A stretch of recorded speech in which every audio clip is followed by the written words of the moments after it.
Chapter 87. Kata-kata tanpa kaki, 2. Sore, setelah kelas berakhir. Tomer cocok secara alami di antara taruna. Itu adalah hasil dari upaya yang dia lakukan selama 2 minggu terakhir, sejauh untuk membunuh emosinya. Sekarang dia memiliki rencana untuk arah misinya, dia mencoba yang terbaik untuk mendekati kadet lainnya. Akibatnya, baik penyihir maupun taruna melihat Tomer dengan baik. Sekarang, dia berada di titik di mana dia bisa mengundang para kadet ke kafe atas inisiatifnya sendiri. Wow, Kim Ha-jin menyukai Rahel. Sangat. Setelah memesan kopi dan roti madu yang sesuai dengan selera mereka, taruna perempuan mulai bergosip dengan sungguh-sungguh. Topik pembicaraan mereka adalah Kim Ha-jin dan Rahel. Tomer diam-diam mengemukakan masalah itu. Mereka sangat dekat akhir-akhir ini. Tetapi bukan karena mereka berada di tim yang sama. Ada banyak taruna pria yang diam-diam mengagumi Rahel. Bukan hanya banyak, tetapi banyak. Tapi tidak ada yang berani untuk langsung mengejarnya. Itu karena identitas Rahel dan jalannya di masa depan yang merupakan hasil dari identitasnya. Begitu Rahel lulus dari Kyuup, dia kemungkinan besar akan memasuki Guild Royal Court, menjadi eksekutif guild termuda. Kurasa Kim Ha-jin sangat cocok untuk Guild Royal Court. Dia naik ke peringkat 334 kali ini. Petik 2. Pengadilan Kerajaan Inggris adalah guild peringkat ke-60 di dunia. Kadet kubus dalam kisaran peringkat 400-500 akan memiliki fantasi bergabung dengan guild ini dan menjadi kepala ular. Namun, tidak ada kadet yang kuat yang dibutakan oleh cinta untuk memasuki serikat istana kerajaan untuk mengejar Rahel, dan Rahel tidak akan puas dengan para kadet yang hanya berada di posisi peringkat 400-500. Tidak, aku di tim yang sama. Percayalah, Anda akan mengatakan hal yang sama jika Anda melihat matanya. Bagaimana saya mengatakan ini? Matanya berubah berbentuk hati. Petik 2. Namun, Tomer dengan gigi menghasut mereka, bahkan membuat klaim konyol. Sangat. Oh ya? Bukankah Kim Ha-jin bernyanyi di kompetisi kelas yang akan datang? Petik 2. Tiba-tiba, salah satu taruna melebarkan matanya dan mengangkat suaranya. Dia tidak akan mengaku, kan? Kiak, hanya memikirkannya saja membuatku merinding. Aku akan menikamnya sampai mati jika dia melakukannya. Petik 2. Petik 2. Menikamnya sampai mati. Petik 2. Hanya bagaimana para kadet yang berbicara hal-hal ganas seperti ini berbeda dari Jin. Tomer berpikir dengan serius. Nyanyian. Aku menghela nafas dan bergumam begitu aku kembali ke kamarku. Kembali ke bumi, saya sering pergi karaoke sepulang sekolah, jadi saya tahu cara bernyanyi. Tapi tentu saja, itu tidak berarti saya adalah penyanyi yang baik. Saya rata-rata, tidak terlalu buruk dan tidak begitu baik. Mengapa aku harus bernyanyi? Tentu saja, saya memiliki seruling tanduk untuk meningkatkan suara saya, jadi saya yakin bahwa saya akan lebih baik daripada orang kebanyakan. Tetapi kadet-kadet dari kelas-kelas lain akan secara sukarela bernyanyi, jadi mereka tidak diragukan lagi adalah penyanyi hebat. Selain itu, saya tidak punya pengalaman bernyanyi di depan orang banyak. Daripada menjadi gugup di depan ratusan mata, saya lebih suka berada di posisi di mana saya tidak perlu gugup. Apakah saya perlu makan pil ketenangan seperti yang saya lakukan untuk presentasi? Bernyanyi gelombang. Saya bisa menyanyikan lagu Pororo. Petik 2. Evandel, yang tengah membuat burung bulbul, berteriak dengan senyum mekar. Saya membalas dengan senyum. Sangat. Biarkan saya mendengarnya nanti. Petik 2. Tidak, tapi mengapa bernyanyi gelombang? Petik 2. Aku dikalahkan penjahat, jadi aku harus bernyanyi sekarang. Penjahat. Mata Evandel tiba-tiba terbuka lebar, dan dia dengan kuat memutar leher burung bulbul. Aku membiarkan dia menonton kartun superhero belakangan ini, jadi reaksinya besar. Penjahat. Villain. Petik 2. Tidak, aku salah bicara. Lepaskan burung bulbul itu akan mati. Petik 2. Tidak. Petik 2. Karena terkejut, dia menatap burung bulbul. Sayangnya, itu sudah kehilangan bentuk dan mulai meleleh. Melihat burung bulbul dia bekerja keras untuk menjadi lemas, Evandel mulai menangis. Aku diam-diam memanggil Evandel ke dalam pelukanku. Jangan khawatir, Anda harus membuat kesalahan, jadi Anda tahu untuk tidak membuat kesalahan yang sama lain kali. Petik 2. Saya menghibur Evandel yang terisak-isak dan menyalakan laptop. Ayo lihat. Sudah lama, tapi saya berencana untuk menggunakan fungsionalitas peretasan laptop saya. Targetnya adalah jam tangan pintar Tomer. Tadi malam, saya bertemu Tomer di sebuah toko serba ada, dan dia mendekati saya untuk menyapa. Tetapi pada saat itu, dia memakai jam tangan pribadi daripada jam tangan kadet yang disediakan oleh Kyuup. Desainnya adalah tiruan yang jelas dari jam tangan pintar kadet, jadi itu mungkin menipu instruktur dan kadet lainnya, tetapi itu tidak bisa menipu laptop saya. 80 SP akan digunakan. Apakah Anda ingin melanjutkan? Sangat. Tampaknya ini adalah jam tangan pintar yang sangat aman karena butuh sedikit SP. Saya menghabiskan terlalu banyak SP belakangan ini.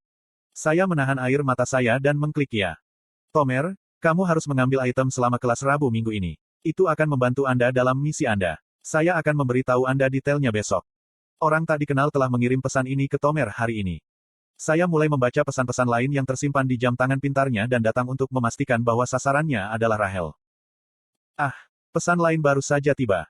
Kelas hari Rabu adalah perebutan artefak Mok. Ada pusat administrasi di zona B3 di lantai paling bawah. Item akan ditinggalkan di sana. Pusat administrasi akan kosong dari pukul 11 hingga tengah hari, jadi bawa selama waktu itu. Tomer akhirnya menjadi mata-mata tanpa menyadarinya. Lantai terendah, zona B3. Sementara saya mengulangi kata-kata itu pada diri saya sendiri, saya menerima pesan di smartwatch saya. Gambar masalah beserta beberapa baris teks. Ketika saya melihat pesan itu, saya pikir itu adalah Rahel. Bisakah Anda mengajari saya cara mengatasi masalah ini? Tapi pengirimnya adalah Chae Nayun. Di dalam perpustakaan yang tenang, satu-satunya suara yang hadir adalah suara pensil menggaruk kertas dan suara halaman berputar. Petik 2. Dalam suasana sunyi senyap ini, Chae Nayun menatap lekat-lekat ke buku referensi. Dia mencoba belajar, tetapi tidak dapat mencapai tujuannya, dia hanya bisa mengacaukan rambutnya. Penting untuk menghitung kepadatan kekuatan sihir di Dungeon. Ini adalah salah satu keterampilan terpenting yang harus dimiliki pahlawan. Ini karena kepadatan kekuatan sihir Dungeon tiba-tiba dapat berubah tergantung pada apa yang terjadi di dalam Dungeon. Lihatlah formula berikut. Contoh 1, misalkan ledakan kekuatan sihir terjadi di Dungeon skala kecil dengan 6 kobold goblin. Kenapa aku harus belajar ini? Chae Nayun bergumam tanpa suara dan bersandar. Dia bahkan tidak bisa memecahkan contoh pertama. Dia baik-baik saja dengan kursus menghafal, tapi dia tidak bisa berbuat apa-apa tentang fenomenon Realm Analysis 2, yang penuh perhitungan. Petik 2. Dia melirik ke samping dengan putus asa. Rahel duduk di sana dengan kursi kosong di antara mereka. Sebenarnya, Chae Nayun sengaja duduk di sini. Dia ingin mengintip Rahel. Dari samping, Rahel tampak agak cemberut. Dengan dagunya bersandar di telapak tangannya, dia tampak berpikir keras, mengkhawatirkan sesuatu. Kurasa dia punya masalah sendiri. Sepertinya dia tidak bisa mengambil kesimpulan, karena dia tiba-tiba menyalakan jam tangannya. Kemudian, dia ragu-ragu sejenak sebelum menggelengkan kepalanya dan mematikannya. Petik 2. Ada apa dengannya? Chae Nayun bergumam pelan dan kembali ke buku rujukannya. Contoh 1, misalkan ledakan kekuatan sihir terjadi di. Dia menatap kata-kata itu, tetapi tidak ada yang memasuki pikirannya. Tanpa pilihan, dia mengangkat jam tangannya. Kemudian, dia mengambil gambar halaman dengan kamera internal jam tangan. Selanjutnya, dia memeriksa daftar kontaknya. Seseorang yang bisa membantunya adalah Kim Ha-jin. Bantu aku dengan ini. Dia mengetik pesan ini, lalu menghapusnya. Rasanya terlalu kurang ajar. Bisakah kamu membantuku dengan ini? Aku akan membelikanmu makanan. Tidak, yang ini juga tidak terasa benar. Anda jenius jika Anda bisa menyelesaikan ini. Kekek. Sepertinya ini agak bodoh. Setelah berpikir panjang, dia membuat pesannya sesopan mungkin. Bisakah Anda mengajari saya cara mengatasi masalah ini? Kemudian, dia meletakkan jam tangannya. 1 menit, 3 menit, 5 menit. Waktu berlalu. Apakah dia tidak akan menjawab? Ketika Chae Nayun hendak menyingkirkan buku rujukannya dengan wajah cemberut, jam tangannya itu berdering. Oh. Chae Nayun buru-buru memeriksa isinya. Kim Ha-jin telah mengirim solusi yang sangat baik dan terperinci. Hihi. Chae Nayun tersenyum cerah dan mengambil kembali buku rujukannya. Pada saat yang sama, dia menerima pesan lain. Kali ini, itu adalah pesan dari Yi Yonghan untuk semua orang di kelas Veritas. Pada hari Rabu minggu ini, kita akan memiliki perebutan artefak Mok. Bersiaplah semuanya gelombang. Pelatihan tempur hari ini adalah Mok Artifact Scramble. Hari ini hari Rabu. Sama seperti yang saya baca di jam tangan pintar Tomer dan pengumuman Yi Yonghan, hari Rabu disisihkan untuk pelatihan tempur tunggal dari 9M hingga 141. Perebutan artefak Mok. Seperti namanya, itu adalah kompetisi untuk mendapatkan artefak. 125 kadet dari kelas Veritas berkumpul di lantai pertama Underground Plaza, tempat perebutan akan berlangsung. Perebutan artefak adalah sesuatu yang akan dialami pahlawan setidaknya sekali setiap tahun. Perebutan artefak nyata terjadi di tempat-tempat di luar kendali pemerintah. Ini karena artefak yang ditemukan di dalam suatu negara adalah milik pemerintah berdasarkan hukum. Di dunia ini, banyak negara ambruk selama Outcall, dan banyak wilayah mereka tetap tidak memiliki pemilik hingga hari ini. Sebagian besar Afrika dikuasai oleh monster, dan Asia Tengah didominasi oleh pemerintahan Jin. Di wilayah ini, artefak milik siapapun yang menemukannya. Ukuran situs penggalian artefak adalah besar, dan konsepnya adalah perkelahian. Anda tidak akan tahu struktur komando musuh, Anda juga tidak akan memiliki cara untuk menghubungi sekutu Anda dan Anda juga tidak akan memiliki lokasi artefak. Petik 2. Mok Artifact Scramble sering menggunakan format perkelahian karena Jin dengan hadiah yang disebut Brawl. Dalam kehidupan nyata, perebutan artefak terjadi antara guild, atau antara guild dan kelompok Jin. Yang pertama hanya terjadi 20-30 tahun yang lalu ketika undang-undang tentang artefak Scrambles tidak berlaku. Saat ini, perebutan artefak sebagian besar berkelahi melawan jin. Kami memisahkanmu menjadi tim putih atau tim hitam. Tim putih akan menjadi pembela, dan tim hitam akan menjadi penyerang. Ingatlah bahwa konsepnya adalah perkelahian. Selain itu, Anda dapat berteriak, menyerah, dan Anda akan dianggap tersingkir. Petik 2. Sampai tahun 90-an, manusia berada dalam keuntungan karena struktur komando yang efisien dan organisasi yang kokoh. Namun, situasinya terbalik karena satu jin Bermud. Hadiahnya mendistribusikan manusia dan jin secara acak di suatu daerah. Ini secara efektif menghancurkan formasi manusia, dan karena jin dapat menggunakan transformasi iblis, mereka lebih kuat daripada manusia dalam pertempuran satu lawan satu. Sekarang, kami akan mengambil visimu. Dengan itu, penglihatanku menjadi gelap. Beberapa taruna yang terkejut mengeluarkan teriakan pendek. Ini sihir instruktur. Tetap tenang. Anda tidak perlu mencoba menonaktifkannya. Petik 2. Tampaknya pahlawan peringkat menengah tinggi dapat dengan mudah membutakan 125 orang. Tentu saja, itu tidak berlaku untuk saya.